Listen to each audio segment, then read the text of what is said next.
संघर्ष यात्रा. विधान परिषद निवडणुकीच्या पार्श्वभूमीवर गडचिरोली, चंद्रपूर, वर्धा मतदारसंघात पळवापळवी अजूनही सुरूच आहे. सगळे अपक्ष, शिंदे सेनेचे, उभाटाचे सगळे नगरसेवक पिकनिकला गेलेले आहेत. आता त्यांना पुढे कोणाला गेले हे काही मला सांगायची गरज नाही. अजूनही उमेदवार फायनल होत नाही. उमेदवार निश्चित झाला की सगळे परत येतील असं आम्हाला वाटतं. कारण भारतीय जनता पक्षाचा उमेदवार कुठे अजून फायनल झालेला आहे, निश्चित झालेला आहे. त्यांचं ते त्या आपसामध्ये त्यांच्या अजूनही वाटाघाटी झालेल्या दिसत नाही. त्यामुळे यावर शेवट आत्तापासून चर्चा करण्यापेक्षा उमेदवार निश्चितीनंतर आपण यावर चर्चा करू. बकरी ईद आज आहे. कल्याणमध्ये दुर्गाडी परिसरात तणाव आहे. तिकडे मुस्लिम बांधव नमाज अदा करायला गेले तर तिथे दोन्ही शिवसेनेचे कार्यकर्ते त्या परिसरात म्हणजे तणाव निर्माण झाला. म्हणजे आता हा देश मध्ये हे जे काही वातावरण, ध्रुवीकरण, धार्मिक तेढ, हे आता यांचा धंदाच झालेला आहे. तो हा म्हणजे या सरकारचा मला वाटतं की यांनी जाहीरनाम्यातच टाकायला पाहिजे. कशाला संविधानाची भाषा करायची? म्हणजे ज्या पद्धतीनं म्हणजे दोन धर्मामध्ये तेढ निर्माण करण्याचं काम सातत्यानं सुरू आहे. त्यांतले मंत्री फार असंवेदनशील आहेत. त्यांना काही त्या पदावर राहून शपथ घेतली, त्या शपथेचा भंग ते करत आहेत. अशा सरकारमधून काय अपेक्षा ठेवायची आणि अशा लोकांच्याकडून काय अपेक्षा ठेवायची? ज्यांना हिंदू मुस्लिम हा लोक, जनता महागाईनं त्रस्त आहेत, लोकांना हा पूर्ण डिझेल पेट्रोलमुळे त्रस्त आहेत. हे सगळं असताना यांना तेवढं याच्यावर पडदा काय टाकायचं? तर मग असा तणाव निर्माण करायचा आणि जे आवश्यक किंवा महत्वाचे प्रश्न आहेत त्या प्रश्नाला बगल द्यायची. हा राजरोसपणे यांचा धंदा आहे. म्हणजे जनतेच्या भावना भडकवायच्या, तणाव निर्माण करायचा, राजकारण करायचा आणि लोकांना मारायचं.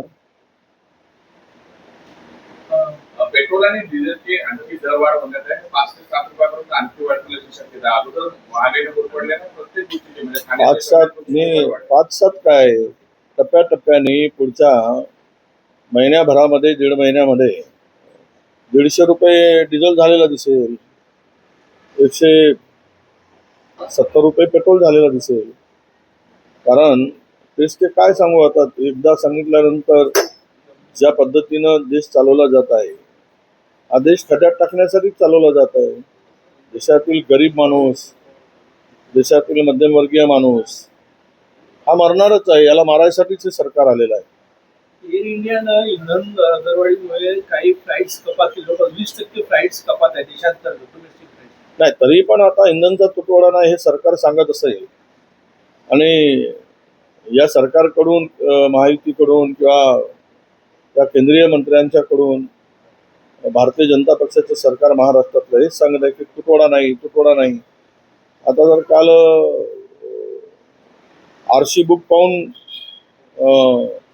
डिझेल दिला पाहिजे ट्रॅक्टरचा. आता ट्रॅक्टर म्हणजे शेतकरी ट्रॅक्टर वापरतो कशासाठी?